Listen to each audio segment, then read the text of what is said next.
కాకపోతే ఈ సినిమాలో ఒక ఫినిషింగ్ టచ్ మాత్రం మీకు ఎక్కడో ఎవరినో ఒక ఒక ప్రముఖ నాయకుడిని చూసిన ఫీలింగ్ అయితే వస్తుంది. అతను అది ఇప్పుడు నాయకుడు కాదు, ఎలక్షన్స్కి ముందు యుద్ధం చేసినటువంటి ఒక నాయకుడు మీకు గుర్తొస్తారు. అంతవరకు చెప్పగలను. Thank you and I'm very happy and I'm proud of my daughter. Of course మా అబ్బాయిని చూసి కూడా గర్వపడుతున్నది వేరే సంగతి. మా అబ్బాయినే కాదు, మా మేనలుడు, ఇంక్లూడింగ్ అక్కడ అడివిశేష్ ఉన్నాడు. అడివిశేష్ కళ్యాణ్ బాబు గారిది పంజాలు యాక్ట్ చేసినప్పుడు అడివిశేష్ మీద కోపం వచ్చేంత విలన్ క్యారెక్టర్ చేశాడు. ఎవడరా బాబు ఇంత దుర్మార్గుల్లో ఉన్నాడు అనిపించింది. కానీ అతని ఇంటెన్స్ యాక్టింగ్ చూసి అమ్మాయి ఆ కోపం వచ్చిందంటే అర్థం ఏంటి, అతను అంత ఇంటెన్సిటీ అనిపించింది. ఆ తర్వాత అతను హీరోగా మారి వండర్ఫుల్ ఫిలిమ్స్ చేశారు. ఒకటే చెప్తున్నాను ఇవాళ ఇంకొక చిన్న విషయం. Suma, can I speak to sir? మాకు మాట్లాడితే మమ్మల్ని మెగా ఫ్యామిలీ, వీళ్ళు తప్ప ఇంకెవరు ఉండరు అనేటువంటి అలా కొంతమంది ఫ్యామిలీస్ మీద ఈ పనికి మాలిన మాటలు మాట్లాడే ఎదవలు చాలామంది చూస్తారు. మాకు అలాంటి ఫీలింగ్ లేదు. సినిమా ఇండస్ట్రీ మా అబ్బ సొత్తు కాదు, మా నాన్న సామ్రాజ్యం కాదు, మా తాత సామ్రాజ్యం కాదు. అలాగే మన అక్కినేని గారి ఫ్యామిలీయో నందమూరి ఫ్యామిలీ సామ్రాజ్యం, అది అందరిది ఇది. సో ఇవాళ అడివిశేషు గారు లేకపోతే ఎంతోమంది యంగ్స్టర్స్ ఫిల్మీ ఫ్యామిలీ సంబంధం లేకుండా దే ప్రూవ్డ్. వాళ్ళకి ఎవరు అడ్డం వచ్చారు, వాళ్ళ టాలెంట్స్ వాళ్ళు పైకి వచ్చారు. ఏమో ఇప్పుడు ఈ కుర్రాళ్ళల్లో ఎవరు ఏ రేంజ్కి వెళ్తారో ఎవరు ఊహించిన కూడా ఊహించలేరు. ఏమో ఎంత గొప్పగా వెళ్తారు. ఎందుకంటే ఇవాళ ఒక సినిమాలే కాదు, ఎన్నో ఓటీటీ ప్లాట్ఫామ్స్ ఉన్నాయి. వాటిలో దేంట్లో వచ్చినా అద్భుతమైన పేరు వస్తుంది. సో ప్రతి వాళ్ళు ఫస్ట్ ఏంటంటే ఒక మంచి కంటెంట్ ఉన్న సినిమాకి, కథ ఉన్న సినిమాకి ట్రై చేయండి. అంతేగాని ఒక గుద్దితే ఆడెక్కడికో వెళ్ళిపోయి కొట్టేసుకొని మాట్లాడితే హీరోయిన్ కనపడగానే గబగబా డ్యాన్స్ చేసి ఇలాంటి కథలకు మాత్రం మీ యంగ్స్టర్స్ ఎవరు అట్రాక్ట్ అవ్వకండి. కంటెంట్ ఏంటో చూడండి. ఆ విషయంలో నాకు శేషు నచ్చుతాడు అండ్ వరుణ్ బాబు నచ్చుతాడు. ఈ మధ్యన మా తేజు నచ్చుతున్నాడు.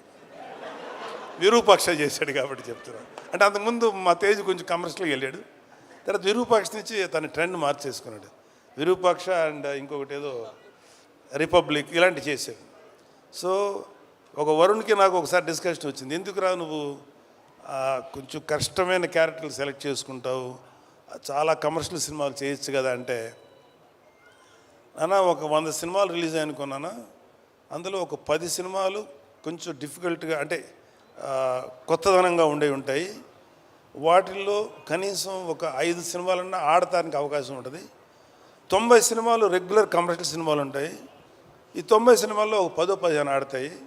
మరి ఎక్కువ ఆడుతున్నాయి కదా అన్న, కానీ రేషియో చూసుకున్నాను 90లో 10 ఆడతాయి, ఇక్కడ 10లో 5 ఆడతాయి. కాబట్టి ఎప్పుడు కూడా ఒక కొత్తదనం కోసం వెళ్తేనే యాక్సెప్ట్ చేస్తానని చెప్పి, అది నాకు చిన్నవాడైనా వాడిచ్చిన రియలైజేషన్.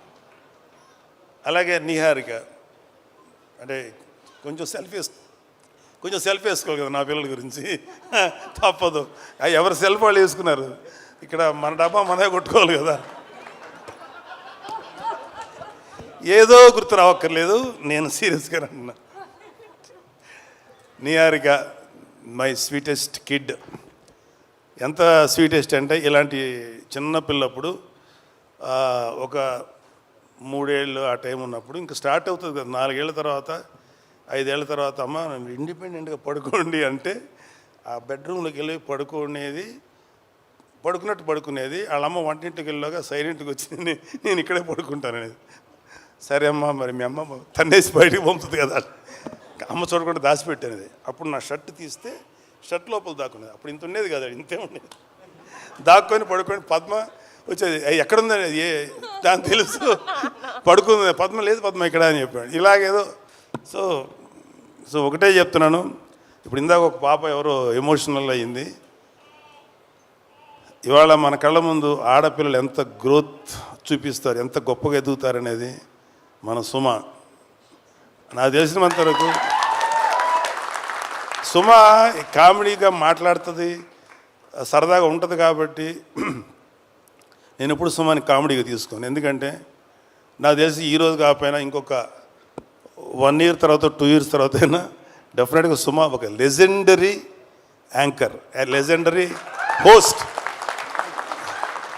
సుమ చాలా గ్లామరస్గా స్టైలిష్గా ఉండదు. సుమ ఎక్కువ ఏమన్నా, కానీ సుమ స్టేజ్ ఎక్కిందంటే దుమ్ము దులిపేస్తుంది. నేను చూసిన సుమ ఉందా పర్లేదు కొంచెంసేపు మనకి టైంపాస్ అవుతుంది అని, అలా ఉంది సుమ. జబర్దస్త్ వాళ్ళ అదృష్టం ఏంటంటే అప్పటికి జబర్దస్త్ వాళ్ళు రాకముందు సుమ ఇండస్ట్రీకి వచ్చింది. సుమ జబర్దస్త్కి రాకుండా చాలామందిని కాపాడింది. అంత గొప్ప అంటే ఆడవాళ్ళలో అంత కామెడీ ఉంటుంది అనేది నాకు కూడా అందలేదు. సుమని చూసిన తర్వాత అమ్మ తక్కువ వాళ్ళు కాదురా బాబు. అలాగా ఆడపిల్లలందరూ కూడా జస్ట్ బ్రేక్ యువర్ చైన్స్. ఎవడు కూడా మిమ్మల్ని ఆపడానికి ట్రై చేస్తే మాత్రం మీరు ఆకండి. Prove yourself. The world is yours. ఈ ప్రపంచం మగవాళ్ళది ఒక్కడిదే కాదు, ఆడపిల్లలది కూడా, మీది కూడా. అలాగే ఆడపిల్లలు కూడా ఒకటి గుర్తుపెట్టుకోవాల్సింది ఏంటంటే లిమిటెడ్ థింకింగ్లో ఉండకండి. అమ్మో వాడికి వెళ్తే ఆయన ఏమంటారు, లేదా సార్ ఎవడి కోసం ఎవడు భయపడక్కర్లా. ఇవాళ your all in safe hands. ఇవాళ అటు తెలంగాణలో కానీ ఆంధ్రాలో కానీ ఆడపిల్లలకి అద్భుతమైన సేఫ్టీ ఉంది. ఎవడైనా ఆడపిల్లల్ని కానీ ఏదైనా చేస్తే మా దృష్టికి వస్తే మడత పెట్టి లోపల పెడతాం, తాట తీస్తాం. Don't worry. అమ్మాయిలు పాపలు మీరంతా చక్కగా కష్టపడి మంచి పేరు తెచ్చుకోండి. నాకు ఇంకా అమ్మాయిలు ఇంకా సినిమా ఇండస్ట్రీలో కేవలం గ్లామరస్గా ఉండే క్యారెక్టర్లు కాదు, డైరెక్టర్లు అవ్వాలి, కెమెరామెన్లు అవ్వాలి, మ్యూజిక్ డైరెక్టర్స్ అవ్వాలి. ఇంకా చాలా గ్యాప్ ఉంది. ఇదిగో ఈ మగ బ్యాచ్ని అందరినీ కొంచెం డామినేట్ చేయండి మీరు కూడా వచ్చి. Thank you, all the best. I wish all the best committee. Thank you so much Nagababu గారు. As usual you inspire all of us అండి. ఆ వంశీ అనే అబ్బాయి మాత్రం ఆల్మోస్ట్ ఫైటింగ్లో ఒకటిను డ్యాన్స్లో ఒకటి చేయలే, మిగతా అన్నీ స్క్రీన్ మీద చేసి ఇంక్లూడింగ్ హీరోయిన్ క్యారెక్టర్తో చేసి చూపించాడు. కాకపోతే ఆ పెర్ఫార్మెన్స్ కంటే కూడా బిహైండ్ స్క్రిప్ట్ ఎంత పవర్ఫుల్గా ఉందని నేను అది ఆలోచించాను. నాకు చాలా నచ్చింది. నాకు నిహారిక జడ్జిమెంట్, నాకు చాలా నమ్మకం నిహారిక జడ్జిమెంట్ మీద. చాలా బాగా జడ్జ్ చేస్తుంది. ఎక్సెప్ట్ హర్ ఫస్ట్ ఫిలిం, మిగతా అన్నీ పర్ఫెక్ట్గా జడ్జ్ చేసింది. అది సినిమాలో యాక్టింగ్ కానీ లేకపోతే ఎస్పెషల్లీ ఈ ఓటీటీ ప్లాట్ఫామ్స్. సరే తనేమందంటే కొంచెం మరి ఆ కమర్షియల్ థింకింగ్ ఉంటుంది కదా. తనేమందంటే ఒక 2-3 నోన్ ఆర్టిస్టులతోటి, అందరూ న్యూ ఫేసెస్ కదా, నోన్ ఆర్టిస్టులతో చేస్తే బాగుంటుంది అని నిహారిక అంది. నాకేమనిపించింది అంటే వాళ్ళు చెప్పినప్పుడు అందరూ కుర్రోళ్ళు ఫ్రెష్గా ఉన్నారు కదా, మళ్ళీ వీళ్ళ మధ్యలో ఒక నోన్ ఆర్టిస్ట్ ఏంటి ఏదో నాకు అనిపించింది. బట్ నిహారిక ఆర్గ్యుమెంట్ ప్రకారం చూసుకుంటే ఒక అది ప్రొడ్యూసర్గా అది రైటే. కానీ నేను ఒక సినిమా చూసే వ్యక్తిగా ఇలా కొత్త కుర్రోళ్ళతోటి ఫ్రెష్గా, అంతకుముందు వాళ్ళ మీద ఎటువంటి ఇమేజ్ లేకుండా, అంటే కంటెంట్ మాత్రమే మన బ్రెయిన్లోకి వెళ్తుంది అనే నమ్మకంతో నాకు అది అనిపించలే. నేను అక్కడ డిఫర్ అయ్యాను నిహారికతోటి. బట్ అల్టిమేట్గా డైరెక్టర్ అనుకునేది చేశాడు.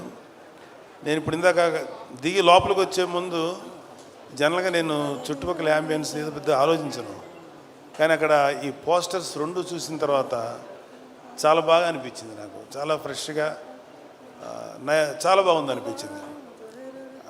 అంటే ఒక చిన్న నాస్టాలజీ ఫీలింగ్ ఏంటంటే చిరంజీవి గారు మొదటి సినిమా పునాదిరాలు చేశారు. పునాదిరాలు చేసేటప్పుడు అన్నయ్య గారు అందరూ ఇంచుమించు ఒక 6-7 మంది కుర్రోళ్ళు దాంట్లో చేశారు. ఇంచుమించు ఇదే ఏజ్ గ్రూప్ ఉన్నవాళ్ళు అనమాట. అప్పుడు నేను చదువుకున్నాను. నావో బిద్గోరా ఈ సినిమా ఇట్లా ఉందని చూపిస్తే నేను దీంట్లో ఈ క్యారెక్టర్ చేశాను, ఇలా చేశాను అని అన్నయ్య నాతో షేర్ చేసుకున్నాను. అన్నయ్య కూడా ఎంతూజియాస్ట్. అన్నయ్యకి 26 ఏళ్ళకి వెళ్ళిపోయాడు ఇండస్ట్రీకి. ఐ థింక్ వీళ్ళందరికీ అదే ఏజ్ గ్రూప్ ఉంటుంది, 22, 23, 24. సో 25 ఏళ్ళకి అన్నయ్య నాతో షేర్ చేసుకుంటుంటే మాకు కూడా మా అన్నయ్య సినిమాలో యాక్ట్ చేస్తున్నారు కదా, అదొక చిన్న సాటిస్ఫాక్షన్ ఉండేది. సో అక్కడ కూడా విలేజ్లో వీళ్ళందరూ యంగ్స్టర్స్ అందరూ చేస్తుంటే బహుశా అలాంటి ఫీలింగే వీళ్ళలో కూడా వచ్చి ఉంటుందేమో, అలాంటి ఎమోషన్స్ వచ్చి ఉంటాయేమో అనిపించింది. అలాగే మనూరు పాండవులు చేసినప్పుడు కూడా అంత అందరూ ఇంచుమించు ఒక భానుచందర్ కాదు, ప్రసాద్ బాబు గారు తప్ప అందరూ కొత్త వాళ్ళే, అది 5గురు. సో నాకు అంటే ఇప్పుడు పెద్ద హీరోస్ ఉన్నారు ఇక్కడ, అడవి శేషు ఉన్నారు, వరుణ్ బాబు, తేజు, ఇంకా చిరంజీవి గారు, పవన్ కళ్యాణ్ గారు, డిప్యూటీ సీఎం, ఇవన్నీ కాకుండా ఇంకా వెంకటేష్ గారు, నాగార్జున గారు, ఎన్టీఆర్, నేమ్ ఎనీవన్, అల్లు అర్జును, లేకపోతే ఇంకా చరణ్ బాబు, ఇంతమంది ఆర్టిస్టులు వీళ్ళందరూ సినిమాలు చూసేటప్పుడు ఏమవుతుందంటే వాళ్ళకు ఒక ఆరా ఉంటుంది, ఏదో జరిగిపోతుంది, ఏదో చేస్తారు అనే ఎక్స్పెక్టేషన్తో వెళ్తారు. ఇలాంటి సినిమాలకి కేవలం ఒక మంచి పబ్లిసిటీతోటే ముందుకు వెళ్తే 100% సాటిస్ఫాక్షను ఇలాంటి సినిమాల్లో వస్తుంది. ఎందుకంటే మాకు ఏ ఎక్స్పెక్టేషన్ లేకుండా చూడటం వల్ల. సో నాకు ఈ మధ్యకాలంలో శేఖర్ కమ్ములు గారి, ఈ మధ్యకాలం కాదు చాలా కాలం అయింది, శేఖర్ కమ్ములు గారి సినిమా ఒకటి వచ్చింది, హ్యాపీ డేస్. ఎస్, ఆ తర్వాత అంటే ఎక్కడైతే యంగ్స్టర్స్ ఉంటారో అక్కడ ఏంటంటే నాకు అనిపించేది వాళ్ళలో ఎనర్జీ ఉంటుంది, ఒక తెలియని ఎనర్జీ ఉంటుంది. అది ఒక్కొక్కసారి ఓవర్బోర్డ్ అవుతుంది, ఒక్కొక్కసారి కొంచెం ఏదైనా తేడా జరగచ్చు. కానీ ఏది జరిగినా ఆ ఎనర్జీ తాలూకు ఇంపాక్ట్ మాత్రం ప్రతి ఒక్కళ్ళు ఫీల్ అవుతుంటారు. సో ఈ సినిమాకి చెప్పిన కథ, మన వంశీ చెప్పిన కథ మాత్రం నాకు చాలా నచ్చింది. సరే ఇక్కడ ఆర్టిస్టులుగా చూసుకుంటే ఒక కురువృద్ధుడు సాయి కుమార్ తప్ప మిగతా అందరూ కొత్తగా ఉన్నారు. కానీ ప్రతి కుర్రోడి వెనకాల అవి కేవలం స్టిల్స్ లాగా లేవు, వాళ్ళ వెనకాల వాళ్ళ యాటిట్యూడు, వాళ్ళ ఏదో ఫీల్ తెలుస్తుంది అక్కడ చూస్తున్నంటే. సో వీళ్ళల్లో ఆ కుర్రోడు అబ్బాయి పేరు ప్రసాద్ బెహ్రా, అబ్బాయిని కొంచెం టీవీలో చూసాం, మంచి డైలాగ్ రైటరు, కానీ అతనికి సినిమాలో చేయాలని కోరిక ఉంది. Prasad, you can try for a good dialogue writer, అది కూడా ట్రై చేయి. ఎందుకంటే కొన్ని ఎపిసోడ్స్ చూశాను టీవీల్లో తను చేసినవి, చాలా బాగా రాస్తున్నాడు, చాలా కాంటెంపరీగా రాస్తున్నాడు.